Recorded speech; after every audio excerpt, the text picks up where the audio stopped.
Hello everyone out there, welcome back to my YouTube channel machine and me. आज मैं जिस bike के बारे में मेरा खुद का ओपिनियन शेयर करने वाला हूँ वो है हीरो के तरफ से सुपर स्प्लेंडर।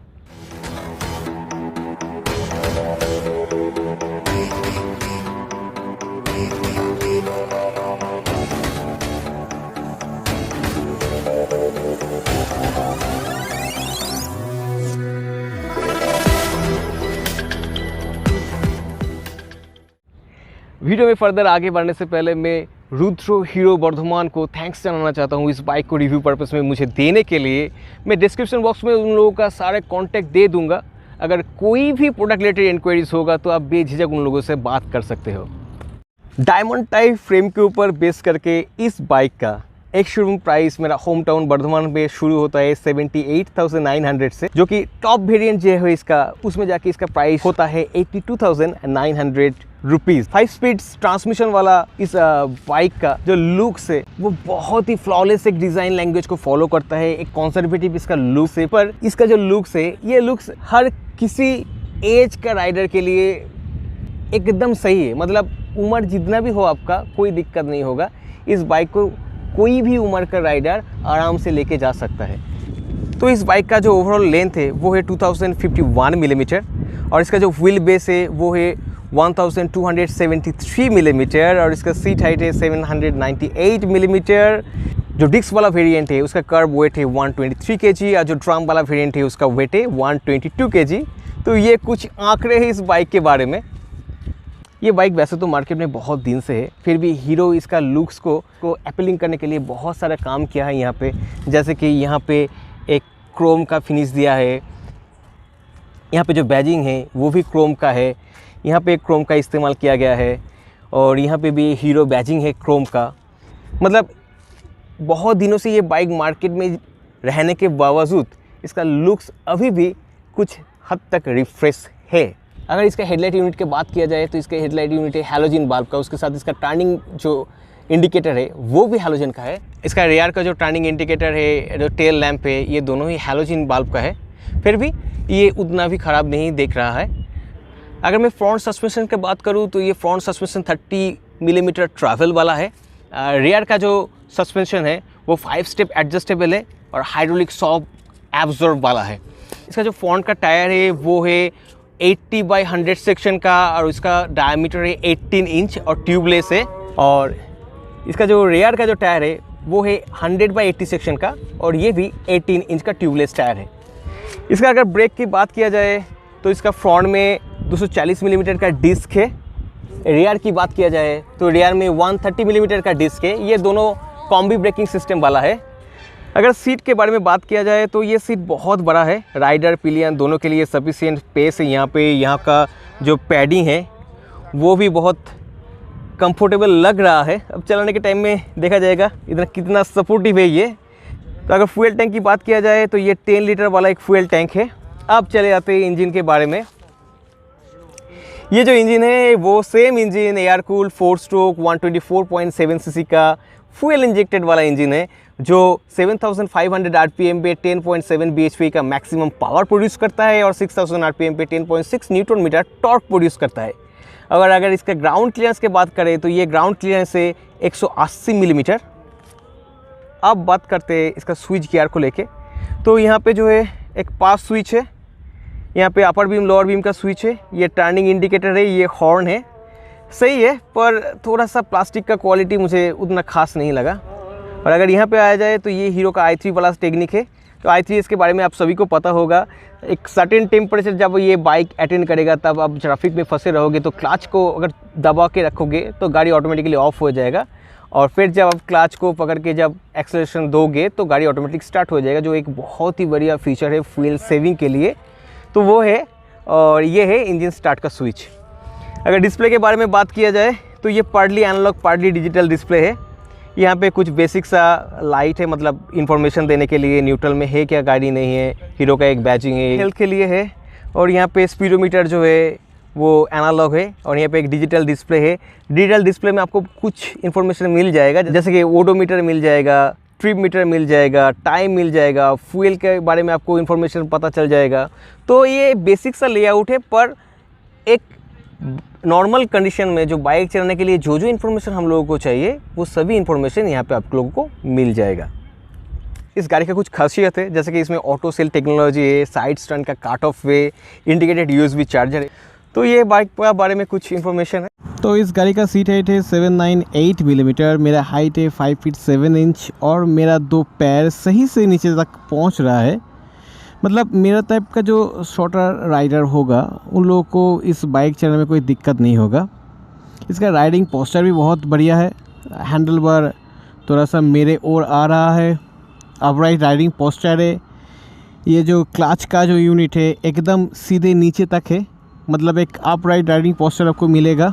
चलाने के दौरान पता ही चल जाएगा कितना सपोर्टिव है। तो मेरा मानना है ये इस पोस्चर में अगर आप बाइक चलाओगे तो फैटिक आपको नहीं आएगा।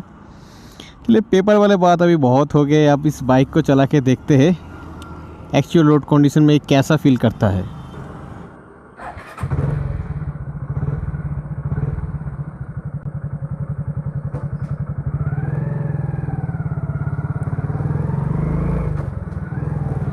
अब इसको चला के देखते हैं। ओके सेकेंड गियर में हूँ अभी, सही है। मतलब पिकअप जो है इस बाइक का इस सीसी के हिसाब से सही है। इसका जो टॉप पावर है 10 bhp का है और इसका जो टॉप टॉर्क है वो भी 10 से थोड़ा ज़्यादा है। मतलब इस बाइक को लेके आप सिटी ट्रैफिक के अंदर ऐसा कोई प्रॉब्लम में नहीं पड़ोगे। ये बहुत अच्छे से सिटी ट्रैफिक के बीच में आप फंस जाओगे, आप वहाँ से निकलने में आपको बहुत मदद करेगी। और ऐसा भी नहीं है इस बाइक में जितना सारा पावर है वो सिर्फ बटम एंड में है। इस बाइक का बटम एंड का पावर भी बहुत बढ़िया है, मिड रेंज का भी इसका पावर जो है सफिशिएंट है और टॉप एंड में जाके पावर फ्लैट हो जाता है, पर इतना भी नहीं कि आप कुछ भी मत पाओ। मतलब वहाँ पे जाके भी आपको ये सफिशिएंट दे देगा कुछ। मतलब ए से बी पॉइंट अगर आप ट्रैवल करते हो हाईवे पे इस बाइक को लेके, तब आपको उतना भी पावर का कमी महसूस नहीं होगा। ये एक बहुत बढ़िया बात है इस बाइक का। और वैसे इसका सीट का कंफर्ट भी बहुत अच्छा है। तो आप बात कर लेते हैं इस बाइक का ब्रेक का। ये कॉम्बी ब्रेकिंग सिस्टम वाला ब्रेक है। अब फ्रंट का बारी, ओके फ्रंट से बाइट बहुत अच्छे मिले मुझको। अब स्पीड ज़रा बढ़ा लेते हैं। ओके थोड़ा और बढ़ा लेते हैं। अभी रेयर का बारी है। नाइस, दोनों ब्रेक का बाइट सही में कमाल का है। मतलब आपको ये सफिशिएंट ब्रेकिंग पावर दे देगा, आपको ये सफिशिएंट कॉन्फिडेंस दे देगा। इसका जो क्लच और गियर बॉक्स है वो भी बहुत स्मूथ है, एक ही चांस पे गियर लग रहा है, प्रॉपर क्लिक से गियर लग रहा है। और इसका जो क्लच जो यूनिट है वो थोड़ा सा हेवी साइड में है, ये मुझको फील हो रहा है। उतना भी लाइट नहीं है, मतलब ज़्यादा हेवी नहीं है पर उतना भी लाइट नहीं है। इसका वेट 123 kg है, बहुत लाइट फील होता है चलाने के दौरान।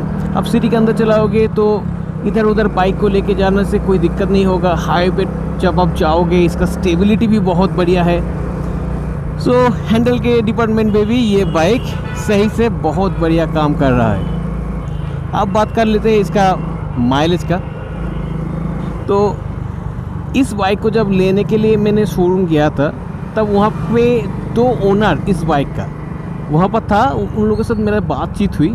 तो एक को इस बाइक से माइलेज मिल रहा है 72 का और एक को मेरा माइलेज मिल रहा है लगभग 62.3 का। जो 62.3 जिसको माइलेज मिल रहा है वो शहर में ज़्यादा बाइक चलाता है, जो 72 प्लस का माइलेज क्लेम कर रहा था वो शहर से थोड़ा बाहर पे इस बाइक को चलाता था। मतलब आप इस बाइक को अगर लोगे तो ये मान लीजिए 62 से 72-3-4 के बीच को आपको माइलेज मिल जाएगा। क्यों इतना फ़र्क है माइलेज में वो आपको एक समझना पड़ेगा, क्योंकि इस बाइक से कितना माइलेज पाओगे वो कम्प्लीटली डिपेंड करेगा आपके ऊपर। मतलब आप कैसे चलाते हो, कहाँ पे चलाते हो। और एक चीज़ है जो है इस बाइक का हेल्थ के ऊपर, मतलब इसका इंजन कैसा काम कर रहा है, इसका मोबिल ठीक ठाक से चेंज हो रहा है क्या नहीं, इसका चेन का कंडीशन, इसका टायर प्रेशर वगैरह वगैरह बहुत सारी चीज़ों के ऊपर डिपेंड करता है कि आप एक बाइक से कितना माइलेज पा सकते हो। तो फिर भी ऑन एन एवरेज अगर बोलना चाहता हूँ इस बाइक के माइलेज के बारे में, तो आप ये मान लीजिए 63-4 से आपको 70 तक ये बाइक माइलेज दे देगा। इसका रिफाइनमेंट यार सही में बहुत बढ़िया है। मैं इतना देर से बाइक को चला रहा हूँ, ऐसा कुछ फैटिक मुझे फील नहीं हुआ। बाइक चलाने में बहुत मज़ा आ रहा है। 125 सीसी के हिसाब से सही बाइक है एज ए कम्यूटर। अब बात कर लेते हैं इसका सीट का कंफर्ट का। इसका जो सीट का कंफर्ट है बहुत बढ़िया है, और इसके सस्पेंशन के साथ ये सीट कितना मुझे कंफर्ट देगा वो तो खराब रास्ते आने पे ही पता चलेगा। अगर इसका सस्पेंशन की बात करें तो थोड़ा सा सॉफ्टर साइड में है, और इसका सस्पेंशन को टेस्ट करने के लिए हम लोग जाएंगे उस वाले मार्ट पे जहाँ पे जाके हम लोग ये टेस्ट हमेशा करते हैं। तो लीजिए पहुँच गए हम उस मार्ट पे। तो यहाँ पे ऊबर खबर सब बहुत सारा जमी होगा, तब जाके इस बाइक का सस्पेंशन कैसा कम कर रहा है वो हम लोगों को इजीली पता चल जाएगा। तो ये जो ऊबर खबर वाला पोर्शन है ये बाइक बहुत अच्छी तरह से हैंडल कर रहा है।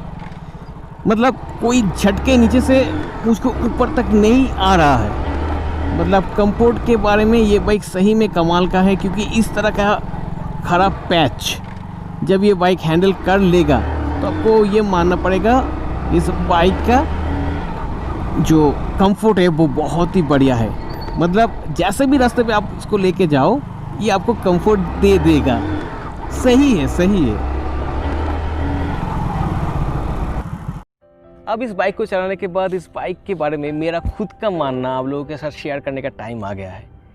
देखिए, वैसे तो ये बाइक बहुत दिन से मार्केट में है और बहुत सारे कस्टमर को ये सेटिस्फाई कर चुका है, क्योंकि इसका कुछ खासियत है। मतलब इसका सस्पेंशन बहुत बढ़िया है, इसका ब्रेक भी बहुत सही है, इसका जो इंजन का क्वालिटी है, जो रिफाइनमेंट है वो बहुत ही बढ़िया है, इसका जो माइलेज है वो भी बहुत अच्छा है, इसका सीट का कंफर्ट भी बहुत अच्छा है, और एक बाइक को राइड करने के दौरान हम लोगों को जो जो बेसिक सा इन्फॉर्मेशन चाहिए, कोई फैंसी वाला नहीं है, जो बेसिक सा इन्फॉर्मेशन चाहिए ये बाइक हम लोगों को प्रोवाइड करता है। तो उसी के हिसाब से ये bike as a whole package एक बहुत ही वैल्यू फॉर मनी बाइक बन जाता है।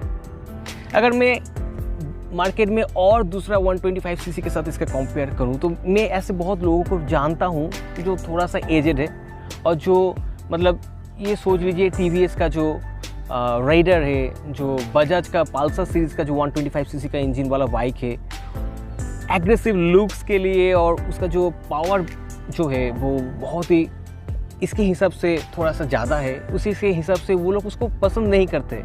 तो जो लोग मार्केट में एक 125 सीसी की बाइक ढूंढ रहे हो आप, जो कि बहुत इजी टू मेंटेन होगा, जो उसको चलाना बहुत आसान होगा, जिसका लुक्स ऐसा है कि मानो कोई भी उम्र का लोग उसको आराम से बाहर लेके जा सकते हो, तो उस सब कुछ विचार में रख के ये मैं बोल सकता हूँ अगर ऐसे कोई बाइक आप ढूंढ रहे हो मार्केट में तो इस बाइक को खुद का कंसिडरेशन लिस्ट में ज़रूर डालना। अगर इस बाइक का एक और भी कंपटीटर हो इस टाइम पे वो है होंडा का CB Shine 125। तो इस दोनों बाइक के बारे में अगर मैं बात करूँ कौन सा आपको लेना चाहिए कौन सा नहीं लेना चाहिए, तो मैं एक बात आप लोगों को बात बोल सकता हूँ कि ये दोनों bike on the spec sheet बिल्कुल एक तरह की है। दोनों का टायर का साइज, माइलेज, उसका फ्यूल टैंक कैपेसिटी 19-20 का होगा फ़र्क, इंजन का आउटपुट सब कुछ एक जैसा ही है। तो मेरा मानना है अगर आप ये बाइक को लेने के सोच रहे हो या दूसरा कोई बाइक को लेने के लिए सोच रहे हो तो नज़दीक में कोई हीरो के शोरूम पे चाहिए, जाके एक टेस्ट ड्राइव लेके देखिए ये बाइक आपके लिए कितना परफेक्ट है, कितना आपको ये बाइक शूट करता है। तो यही था हीरो सुपर स्प्लेंडर के बारे में मेरा मानना। अगर ये वीडियो आप लोगों को इन्फॉर्मेटिव लगा है, अगर ये वीडियो आप लोगों को कुछ हेल्पफुल लगा है तो मेरे चैनल को ज़रूर सब्सक्राइब करना, एक लाइक दे देना, मेरा चैनल को शेयर करना मत भूलना। बहुत जल्दी दूसरे कोई वीडियो के साथ फिर से आप लोगों के साथ मुलाकात होगी। तब तक के लिए stay healthy, keep smiling, bye bye.